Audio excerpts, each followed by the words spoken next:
Hi friends, welcome to our channel. இது வந்து last வீடியோட கண்டினியூவேஷன் vlog தான். எப்படி இருக்குன்னு பாருங்கள். ஆல்ரெடி நான் சொல்லியிருப்பேன். இது நாங்கள் வந்து ப்ளே ஸ்டேஷன் போயிருக்கோம், ப்ளே பண்ணிகிட்ருக்கோம் அப்படின்னு சொல்லிட்டு. சில கேம்லாம் பார்த்தீங்கன்னா டெமோவே ப்ளே பண்ணுற மாதிரி இருந்து, சில கேம் வந்து கண்டிப்பாக பே பண்ணி தான் ப்ளே பண்ணணும். நான் ஃபஸ்ட்டு விளையாடுறது டெமோ போல் ப்ளே பண்ணிகிட்ருந்தேன். இது வந்து பார்த்திங்கன்னா ஆல்ரெடி 6800 அவங்க வந்து வின் பண்ணி வச்சுருக்காங்க. இந்த பையன் வந்து போட்டு நல்லா ஃபோர்ஸ் பண்ணி அவன் ப்ளே பண்ணுறான். இருந்தாலும் அவனால் ஒரு 2000 தான் ப்ளே பண்ண முடிஞ்சுது. சைடில் ரெட் கலர் இல்லை, அது வந்து க்ரீன் கலர் எப்போ மாறுதோ அப்போ வந்து நம்ம நல்லா ஃபோர்ஸ் கொடுத்து பஞ்ச் பண்ணணும். அந்த எவ்வளோ ஃபோர்ஸ் இருக்கோ அதுக்கேற்ற போல் வந்து பாயிண்ட்ஸ் வந்து ஆட் ஆகுது நம்மளுக்கு. இது நல்லா தான் இருந்தது. நெக்ஸ்ட்டு பார்த்தீங்கன்னா என் தம்பி அங்கே வந்து பால் கேமில் ப்ளே பண்ணிகிட்டு இருந்தான். அவன் வெளியே வரதுக்குள்ளே நம்ம வந்து என்னென்ன கேம் விளையாடணும்னு சொல்லி யோசிச்சுட்டு இருந்தோம். வெளியே வந்தோடனே பைக் அவன் யோசிச்சிருக்கான் போல், நாங்கள் யோசிக்கிறத விட அவன் வந்து பைக் கேம் தான் விளையாடணும்னு சொல்லிட்டு இருந்தான். இது டெமோ ப்ளே பண்ணதுக்கு டெமோ இருக்குதுன்னு சொன்னேன். இல்லைம்மா நீங்கள் கார்டு போடுங்கம்மா, என்னம்மா நீங்கள் கார்டு போட மாட்டேறீங்க அப்படின்னு சொல்லிட்டு இருந்தான். நிதிக் சிலது வந்து நம்ம டெமோ இருக்கும்போது டெமோ யூஸ் பண்ணிக்கலாம் நிதிக், நம்ம பே பண்ணி விளையாடும் போது பே பண்ணிக்கலாம் அப்படின்னு சொல்லிட்டு.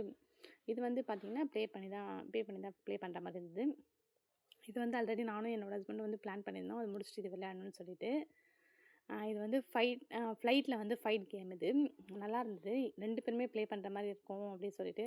சிலதெல்லாம் பார்த்திங்கன்னா 2 பேருமே நல்லா சைல்டும் ப்ளே பண்ணலாம், அடல்ட்டும் ப்ளே பண்ணலான்ற மாதிரி இருந்தது. சிலது வந்து சைல்டுக்கு மட்டும் அந்த வெயிட்டு ஹைட்லாம் சிலது மென்ஷன் பண்ணியிருக்காங்க, இவங்க தான் ப்ளே பண்ணணுன்ற மாதிரி. நீங்கள் நியர்பை கோவில்பட்டி இருந்தால் கண்டிப்பாக விசிட் பண்ணி பாருங்கள். அப்போ அந்த டைமில் ஃபஸ்ட்டு இதெல்லாம் அவ்வளோ பிரபலமாக இல்லை. அப்படி இருந்தாலும் நம்ம வீட்டில் வந்து இந்த அளவுக்கு கூப்பிட்டு போயிட்டு காமிக்கிற அளவுக்குலாம் நம்ம வீட்டில் வந்து வெல்த்தாகவும் இல்லை.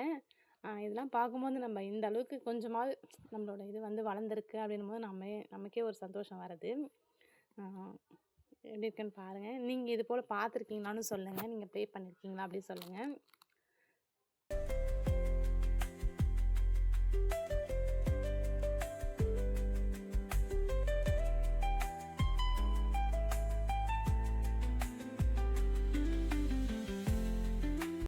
நெக்ஸ்ட்டு பார்த்திங்கன்னா வாட்டர் கேமுக்கு வந்துட்டார் அவர். இதுவும் வந்து டெமோ போல் தான் ப்ளே பண்ணிகிட்டு இருந்தான். வாட்டரால் அட்டாக் பண்ணுற மாதிரி இருந்தது. இது நல்லா இருந்தது. நெக்ஸ்ட்டு வந்து கன் கேமுக்கு வந்தான். அந்த கன்னை அவனால் தூக்கவே முடியல. ஏன் நிதிக்கு இவ்வளோ பெண்டாக இருக்க, ஸ்ட்ரெயிட்டாக நிலை நிதிக்குமா, அம்மா வெயிட்டாக இருக்குமா கன்று அப்படி சொல்லிட்டு அவனுக்கு தெரிஞ்ச அளவுக்கு அவன் ஷூட் பண்ணிகிட்டு இருந்தான். இதெல்லாம் நல்லா தான் இருந்தது, பார்க்குறதுக்கு கொஞ்சம் வெயிட்டாக தான் இருக்குது. நானுமே கொஞ்சம் தூக்கி பார்த்தேன்.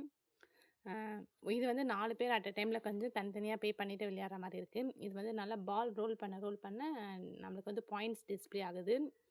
இதுவுமே சூப்பராக இருக்குது. ஃபோர்ஸாக நல்லா பால் வந்து ரொட்டேட் பண்ணிக்கிட்டே இருக்கான். அதுவுமே நல்லா கலர் சேஞ்ச் பண்ணி ரொட்டேட் ஆகுது. பாயிண்ட்ஸ் கிடைக்கிறது போல் வந்துட்டுருக்கு நம்மளுக்கு.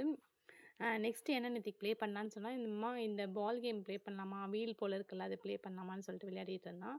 இந்த வீலில் ரொட்டேட் பண்ண மேலேருந்து பால் வந்து நம்மளுக்கு அந்த கப்பில் வந்து கரெக்ட் ஆகணும். ஓகே ஃப்ரெண்ட்ஸ், என்னோடய வீடியோ பிடிச்சிருந்தா லைக் பண்ணுங்கள், கமெண்ட் பண்ணுங்கள், சப்ஸ்கிரைப் பண்ணுங்கள். டாடா, பை.